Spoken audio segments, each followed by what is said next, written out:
We're on day 9 of the Diddy trial, inside a Manhattan courtroom packed tighter than a drum, now the epicenter of one of the most explosive scandals in music history. And then something utterly unforeseen happened. The court had already heard from household names like Cassie, Will Smith, even Monique, but the energy in the room shifted, palpable and electric, the moment Ice Cube walked in. He didn't arrive chasing headlines or cameras. He moved with a clear, singular purpose. In his hand, clutched tightly, was a folder. What was inside? Connections, names, voice memos, and paperwork so profound they plunged the entire courtroom into a profound, chilling silence. In that suspended moment, everyone realized this wasn't just about Diddy anymore. What Ice Cube was about to lay bare was a sprawling, insidious system, a power structure designed not just to protect the powerful, but to enforce their will. System built on the very foundation of silence, fueled by an icy fear and meticulously engineered to reward absolute obedience. This wasn't about fame, not even about money. It was about an almost absolute control, and the moment you dared to stop playing along, you weren't just pushed out, you were systematically erased. For years, hushed whispers had floated through the industry, murmuring names like Jamie Foxx, Oprah Winfrey, Quincy Jones. But now, those whispers were backed by irrefutable evidence, and the one brave enough to bring it forward was Cube. Reporters barely had a breath to process the shock. The frantic flash of cameras, the rustle of hurried papers, Diddy's legal team trying to maintain a crumbling composure. Then, a dramatic beat and the heavy courtroom doors swung open. Ice Cube stood there, eyes locked forward, radiating a calm intensity, as if he'd been waiting for this precise moment for a lifetime. The tension in the room hit like a physical wave. Jurors instinctively sat straighter, their gazes fixed. Even the judge paused, clearly taken aback by the sheer gravity of the moment. And when Diddy finally looked up, his eyes meeting Cube's, his entire expression fractured. "I wasn't invited," Cube stated, his voice cutting through the silence. "I came here on my own." The judge gave a small, almost imperceptible nod, and just like that, Ice Cube began to speak. His voice wasn't that of a performer, not the familiar cadence of the rapper or the movie star everyone knew. He spoke like a man who had carried a crushing secret for years, a burden he was finally irrevocably done holding. He looked directly at the jury, his words resonating with a quiet power. "Some of y'all didn't realize I was not part of their inner circle. That's what pissed them the most." The room went dead silent. What came next didn't just rattle the courtroom. It ripped open an illusion, a carefully constructed facade that had shielded the powerful for decades. Cube began describing the club, a secret society woven into the very fabric of the entertainment world, a circle nobody dared to name, yet everyone knew existed. The smiling faces on red carpets, making clandestine deals behind velvet curtains, the true gatekeepers, the undisputed power brokers. "They don't bring you in because they like you," Cube asserted, his voice unwavering. "They bring you in to control you, and if you didn't play along, that's when the orchestrated destruction began." He turned his gaze toward Diddy, who sat visibly shaken, his face pale. "They cancel your meetings, they plant fake stories, they start rumors, they make calls you never hear, but you feel the impact." Cube recounted watching this dark machinery operate for years. Real artists, genuinely good people, invited into a golden circle, given a tantalizing taste of success, only to be told to kneel, to sign the paper, to play the part, to smile for the camera. And if you refused, if you dared to say no, you didn't just lose jobs. You simply vanished. And Cube laid it bare. Diddy wasn't merely in this sinister circle, he was the one pulling the strings. Jurors leaned in, mesmerized. The gallery was utterly still.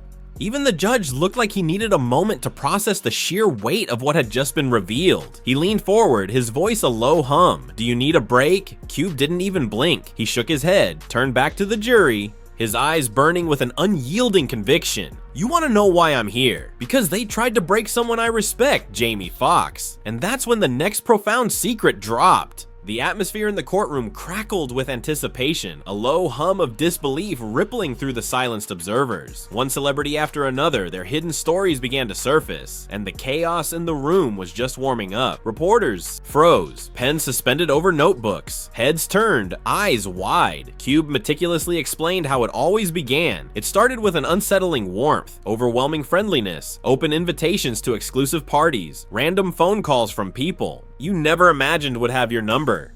Jamie was soaring, his talent undeniable, a supernova on the rise, and that's precisely when they took notice. "First, it's a compliment," Cube articulated, his voice resonating with a somber truth, then favors, then it becomes controlled. He shared with the court how Jamie had quietly confided in him, speaking carefully, a palpable fear lacing his words. "They treat you like family," Cube said, his tone laced with bitter irony, "but only if you play the game."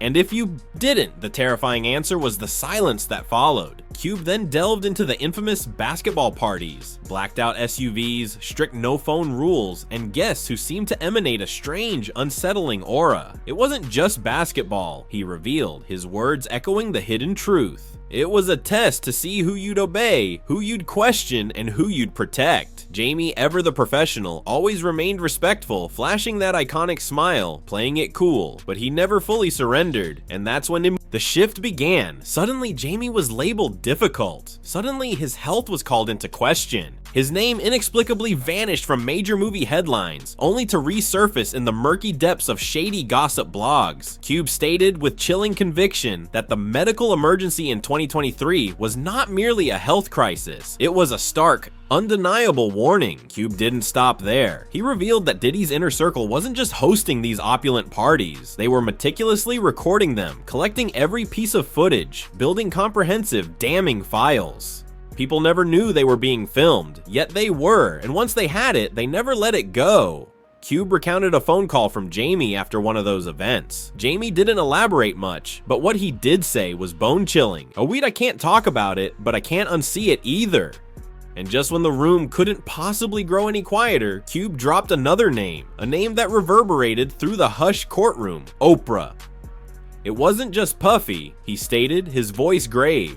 "This goes deep," he explained. That right before Jamie's monumental Oscar moment for Ray, in the very ascendance of his career, he received a phone call. It was Oprah, but she wasn't calling to celebrate, to offer congratulations. She told Jamie in no uncertain terms, "You're blowing it." Jamie was stunned, disoriented. He had genuinely believed she was reaching out with support. Instead, she commanded him to pull himself together and informed him she would be introducing him to someone who could help. That someone was Quincy Jones. Cube made it clear he didn't need to explain who Quincy was. Everyone in Hollywood knew. On the surface, he was an undisputed legend, but behind the scenes, he was a figure of profound unspoken fear. Oprah brought Jamie to Quincy's house, but it was far from a celebration. It wasn't a session of advice. It was something else entirely. Jamie confided in Cube that it was one of the strangest nights of his life. He said it didn't feel like help. It felt like training, like he was being prepped for something unutterable. Cube recalled Jamie never fully explaining what transpired that night, but the look in his eyes when he tried to, that alone spoke volumes. Oprah called it responsibility, Cube said, his voice laced with a grim irony. Quincy called it legacy, but what they really gave him was a leash. After that unsettling meeting, Jamie started to change. Not because he wanted to, but because he had to. Cube vividly recalled Jamie saying, "The only way to survive in this game is to pretend." And Cube watched him pretend for years, a brilliant performance masking a chilling truth.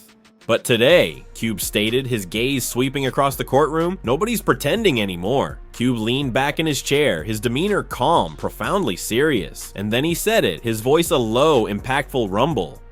"Quincy Jones ain't just a producer, he's the godfather." The courtroom froze, a collective intake of breath. Cube looked to the judge, his eyes unwavering. "This isn't gossip," he affirmed. "This is truth, and it needs to be on the record." He described Quincy as someone lauded in public, yet deeply feared in private. Someone whose immense power emanated not solely from his unparalleled talent, but from the unspeakable leverage he held over people.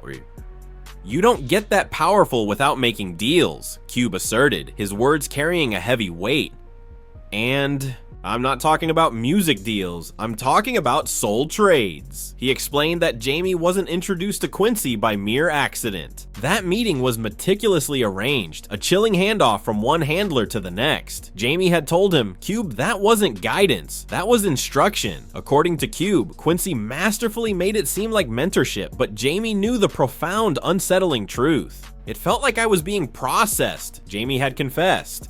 not helped, processed. And Jamie wasn't alone. Cube had heard alarmingly similar stories from other men in the industry, exceptionally talented men who had inexplicably vanished, who suffered very public breakdowns, who fundamentally changed their entire public image overnight and were never truly the same again. Quincy's charm might be the mask, Cube said, his voice hardening, but the message is the same as Diddy's. Do what you're told or you won't work again. And then he dropped something even darker. Cube revealed he had seen photos, private ones, circulated in hushed secrecy over the years. Pictures that were never meant to exist, never meant to see the light of day. In every single one of them, Quincy was present, smiling his legendary smile. But the people in the photos, the victims of these captured moments, they weren't smiling. Cube told the court he couldn't confirm every detail, every whisper, but he could confirm this. Quincy wasn't just a mentor, he was a ruthless middleman, and the ones he answered to, the true puppet masters, we still don't know their names. Then, Ice Cube stood a little taller, commanding the entire room with his presence.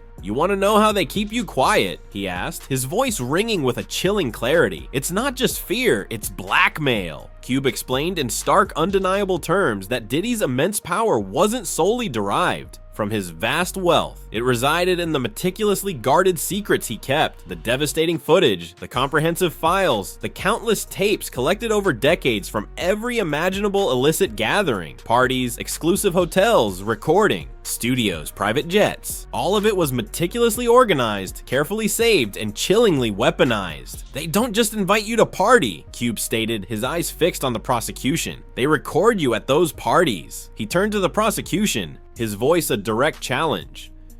"You want to know why so many stayed silent? Ask how many got a flash drive in the mail. Ask how many got a blocked call playing audio of something they don't even remember. Ask how many careers vanished after they said no." And Jamie, as Cube revealed, wasn't the only one caught in this horrifying web. He knew two other acclaimed actors who had been inextricably caught up in Diddy's nefarious events. One of them, terrified beyond words, had even called Cube, recounting how he blacked out after midnight and woke up in a hotel room with a binding contract mysteriously placed on the table beside him. Ice Cube had spent the last agonizing minutes exposing the vulnerabilities of others, Jamie Foxx, Quincy Jones, detailing the sprawling system of control, the chilling silence that enforced it. But now, with a deliberate, almost imperceptible shift, he turned the spotlight directly on himself. "I went to one of those parties," he stated, his voice a low rumble. "Just once. It was in the early 2000s. There was no official invitation, no flashy flyer, just a name, a cryptic time, and a sleek black SUV silently waiting outside his hotel. And they called it a networking night."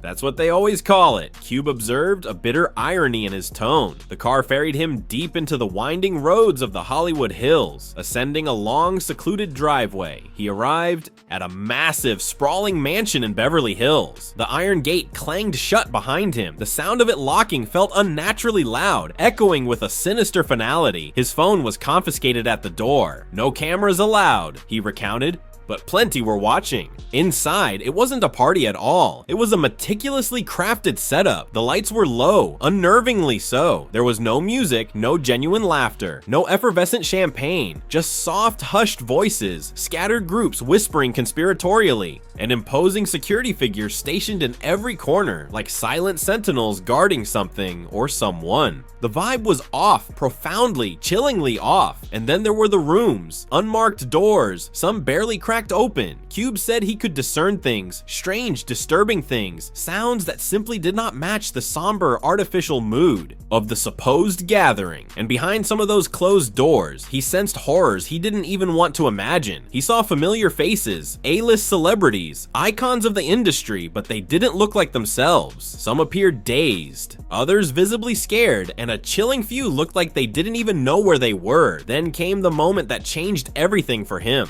Cube described turning a corner and seeing a man he deeply admired, one of the biggest names in the entertainment game, slumped on a luxurious couch, eyes wide open, utterly blank, devoid of life, and directly across from him, a camera recorded. Silently, relentlessly watching. That was it. Cube left. No questions, no small talk, no polite goodbyes. He simply walked out, got back into the waiting car, and remained silent for the entire ride back. But it wasn't over. The very next day, he received a phone call. No caller ID, no greeting, just one chilling line. "We saw you leave. Cube." Told the jury nothing else ever came of it. No direct threat, no explicit follow-up, but he didn't need one. "I understood the message," he stated, his voice loud and clear. That night stayed with him for years, an indelible scar. It fundamentally changed how he looked at the entire industry, at the people within it, at the very concept of success itself. "That wasn't a party," Cube told the jury, his voice filled with a stark revelation. "That was a trap." Then he turned directly toward Diddy, his composure unnerving, his voice controlled and steady. "You didn't just ruin lives," he said, his words cutting through the silence like a razor. "You filmed them first." The courtroom went dead silent, a profound, unyielding stillness. Even Diddy's lawyer, normally quick to interject, was whispering furiously into his ear. But Diddy didn't move. His face was ghostly pale, his jaw locked tight, his eyes fixed on nothing, lost in some unseen abyss. Because this time, the cameras weren't under his control. And by now, the courtroom no longer felt like a courtroom. It felt like a public confession. Even Diddy's legal team had ceased their frantic objections. There was nothing left to say. But Ice Cube wasn't finished. Not yet. "They didn't just try to silence Jamie Foxx," Cube stated, his voice resonating with a quiet intensity. "They tried to erase him." He meant exactly what he said. Cube meticulously explained to the jury that in Hollywood, silence wasn't merely optional. It was meticulously enforced, not through overt threats, but through a calculated pattern, an insidious strategy, the kind of gradual psychological dismantling that slowly makes someone disappear without anyone truly realizing what's happening. After Jamie began subtly distancing himself from Diddy's oppressive circle, things started falling apart, strategically, devastatingly. First, the roles simply dried up. Projects he had already been cast in were mysteriously postponed indefinitely. Meetings were canceled, one after another, a relentless stream of dashed opportunities. Collaborators he had worked with for years, friends in the industry, suddenly stopped picking up the phone. Cube stated with chilling certainty that it didn't feel random. He pulled out a document, a calendar, meticulously detailing Jamie's scheduled work from 2019 to 2021. On the surface, it looked like a normal industry slowdown, perhaps a period of creative reflection. But then Cube, with deliberate precision, highlighted something profoundly chilling. A series of back-to-back cancellations, every single one connected to companies with direct ties to Bad Boy, Revolt, or one of Diddy's many intricate satellite ventures. He let the paper sit there, silent, irrefutable proof. Cube said it didn't stop with the jobs. Next came the whispers, the insidious gossip blogs, the anonymous sources claiming Jamie was unstable, unpredictable, losing touch with reality. He wasn't losing it, Cube told the court, his voice firm with conviction. He was freeing himself, and they didn't like that. Then came the health scare. Cube paused, looked down, took a deep, steadying breath. "You really think that was natural?" he asked quietly, his voice imbued with a haunting implication. "A man in peak condition just collapses on set right after he starts making noise." About what he saw. He wasn't explicitly pointing fingers, but the sheer weight of his words made it devastatingly clear what he believed. "I don't know what happened in that hospital," he admitted, his voice a low, heavy rumble. "But I know fear, I know retaliation, and that wasn't just a medical emergency, that was a warning." According to Cube, Jamie had been offered multiple chances to return to the fold, to reintegrate into the system. They dangled enticing new movie deals, high-profile press tours, carefully constructed redemption arcs. All he had to do was play the game, shake hands, smile, act like nothing ever happened. But Jamie steadfastly refused, and that's when it escalated. That's when they tried to replace him. Cube stated that's when the chilling clone rumors began to circulate. People started questioning everything. Was Jamie still alive? Was it even him in the recent photos? Why was he avoiding the public eye? Cube didn't call it a conspiracy theory, he called it a calculated tactic. That's what they do, he said. They take you apart piece by piece until even your most loyal fans don't know what's real anymore. His voice dropped again, filled with a grim understanding. That's how they keep their power, not just with fear, but with erasure. Then Cube turned to the jury, his tone sharpening, taking on an almost prophetic resonance. "This ain't about music," he declared. "It's not even about parties. It is about control." He looked each juror directly in the eye, then nodded pointedly toward the prosecution. "They don't just shape what we listen to, they shape what we believe, what we fear, who we follow." Hollywood, he explained, wasn't merely an industry. It was a sophisticated machine, meticulously engineered to take real identity, real trauma, and sell it back to the masses as curated entertainment. "You think it's freedom?" he challenged. "No, it's scripted, every album pushed, every movie funded, all by design." Then he dropped the line that made the entire room shudder, a cold wave washing over everyone present. "The same people who pushed prison music," Cube said, his voice echoing with profound irony, "will own the prison." He stated with chilling clarity, that's what Tupac tried to warn the world about before they silenced him, before he got too political, before he started pointing at the ones behind the curtain. And just like that, the courtroom wasn't watching a trial anymore. They were witnessing an entire system unravel. Ice Cube didn't hold back. He reiterated to the jury that those wild, whispered about parties the world gossiped about weren't truly parties at all. They were in fact vetting rooms, clandestine places where artists were rigorously tested, constantly watched, and meticulously filmed. They weren't celebrations, Cube stated with grim certainty. They were traps. He explained in stark detail how Diddy's parties operated, functioning like a twisted series of secret auditions. If you played along, if you submitted, you were granted a deceptive form of protection. If you didn't, you were swiftly punished. Well, they were testing people on camera, he revealed, seeing who followed orders and who pushed back. Cube then shared the story of a talented singer. She possessed immense talent, a palpable buzz. Everything seemed to be aligning perfectly for her career, but she said no. She courageously refused to sign with Bad Boy after one of those chilling invitations. And what happened next? Within a matter of months, her entire public image was systematically flipped. She was maliciously labeled unstable, notoriously hard to work with, and her name mysteriously disappeared from major award shows. Her record label abruptly dropped her. Her calls went unanswered. Cube looked at the jury, his pause pregnant with meaning.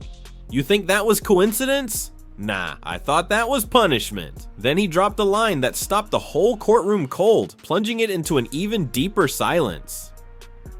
"I was sitting here trying to figure out what Diddy did, but the real question is, how many people helped him do it?" And in that profound moment, the trial wasn't just about Diddy anymore. It was about every single person who stayed quiet, every individual who enabled the darkness, everyone who actively helped cover it up. The judge leaned back in his seat, his face betraying a silent realization. The gallery froze, a tableau of stunned disbelief. Even the prosecution looked visibly shaken. This was no longer a celebrity trial. It wasn't just about the system that allowed him to thrive. It was about the countless people who supported it, who protected it, and who kept it alive, festering in the shadows. The judge asked if Ice Cube had any final words. He didn't hesitate. He stood up slowly, deliberately, stepping off the witness stand and walking to the very center of the courtroom. Not in a rush, not for show, but like every step was weighted with decades of unburdened truth. He looked Diddy dead in the eye, his gaze unwavering, piercing. "You built a kingdom out of other people's silence," he declared, his voice resonating through the hushed chamber. "You called it success, but it was slavery." Diddy didn't move. He stared straight ahead, frozen, his face a ghostly pale mask. But Cube didn't back down. "You didn't just throw parties. You built prisons, emotional ones, psychological ones, and you filled them with people who thought they were being celebrated, but were really being watched, controlled, and used." His voice didn't shake. It grew steadier, more powerful with every word. "You broke people," he said, his voice raw with righteous indignation, "and then you filmed it." Cube turned from Diddy and faced the gallery, his words encompassing every single person present. "To every artist watching this, every new kid who wants to be somebody, understand this. Before they give you the keys to your dream, they're going to ask you for something back. Sometimes your voice, sometimes your dignity, sometimes everything." He scanned the room, his eyes holding a profound sorrow. "And by the time you realize what you gave up, it's already too late." Then Cube paused, his voice dropping to a near whisper, saying something he hadn't uttered all day. I was scared. The room went utterly still, every breath held captive. I was scared because I knew what I'd seen, what I'd heard, what I'd been invited into, and I stayed quiet because I thought if I didn't say anything, I'd be left alone. He looked directly at the jury, his final words a stark, undeniable truth. But silence doesn't protect you. It only delays the damage. Then he said it plain, his voice clear and ringing. Silence makes you a collaborator. He reached into the folder he had brought with him, carefully pulling out a single faded photograph. This was me, 1991, bright-eyed. Thought I could change the game. Thought I could create without losing myself. He stared at the photo for a long moment, then held it up high, a stark image of youthful ambition. That version of me, he said, his voice tinged. With a quiet finality, he didn't make it. And then, with deliberate purpose, he tore the photograph in half, the sound a crisp rip in the profound silence. But the one standing here now, he continued, his eyes burning with an unyielding fire, the one who came to testify, he's not afraid of any of you anymore. The room remained dead silent, the weight of his words almost suffocating. Even Diddy's legal team had stopped objecting, utterly paralyzed. Reporters stopped typing, jurors stopped blinking, their gazes fixed. It didn't feel like a trial anymore. It felt like a funeral for the silence that had once protected this dark system. Cube returned to the witness stand, carefully placing the torn photo on top of the folder, a poignant symbol. Then he looked up at the judge, his voice resonating with an unwavering resolve. I don't know what you'll do with all this, but now you can't pretend you didn't hear it. Now you know, all of you. He turned back to Diddy one final time, a gaze that spoke volumes. You thought nobody would speak up. You thought everyone was buried, silenced. But the silence is broken now. The door you locked for so long, it's wide open. Then Cube stepped off the stand. He didn't stop to look at the press, a swirling vortex of cameras and microphones. He didn't glance at the jury, whose faces were a mixture of shock and dawning comprehension. He walked down the aisle with a slow, deliberate stride, like a man who had just laid down every single truth he'd carried for decades, finally unburdened. And just before he reached the exit, he turned slightly, his voice clear, calm, and utterly unforgettable. They didn't kill Jamie. They didn't kill me. They just made us louder. And with that, he left the courtroom. But what he left behind wasn't just testimony. It was a chilling warning. It was a profound shift in the very fabric of power. And it was the unmistakable beginning of a storm that no one in that room will ever forget.